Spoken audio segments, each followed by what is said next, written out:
नमस्कार मित्रांनो, 6 जून रोजी अमृता सुभाष आणि अभिनेत्री अनिता दाते यांची प्रमुख भूमिका असलेला जारण हा चित्रपट प्रदर्शित झाला. दमदार अभिनय आणि हृदयाला भिडणारी कथा आणि उत्तम दिग्दर्शन यामुळे हा चित्रपट सध्या बॉक्स ऑफिसवर तुफान गाजतोय. मे आणि जून महिन्याचं सांगायचं झालं तर गुलकंद आणि आता थांबायचं नाही या चित्रपटानंतर जारण हा चित्रपट बॉक्स ऑफिसवर बक्कळ कमाई करतोय. दुसऱ्या आठवड्यात या चित्रपटाने केवळ विकेंडलाच 1,65,00,000 रुपयाचा गल्ला जमवला आणि 12 दिवसात या चित्रपटाने तब्बल 3.5 कोटीच्या वर कमाई केली.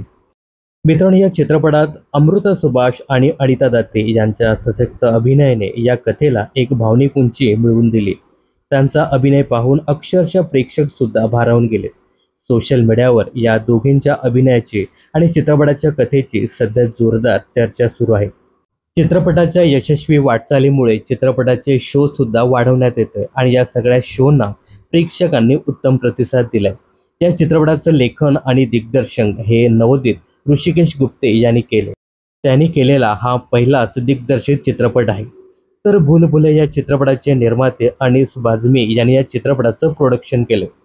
तर या चित्रपटात अमृता सुभाष आणि अनिता दाते यांच्या सोबतच किशोर कदम, ज्योती काळशे, विक्रम गायकवाड, राजन भिसे, बालकलाकार अवनी जोशी, सीमा देशमुख यांनी सुद्धा दमदार अभिनय केला.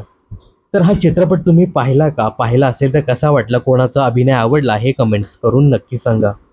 मनोरंजन क्षेत्रातील अशाच फिल्मी अपडेट जाणून घेण्यासाठी चॅनलला सबस्क्राईब करायला विसरू नका.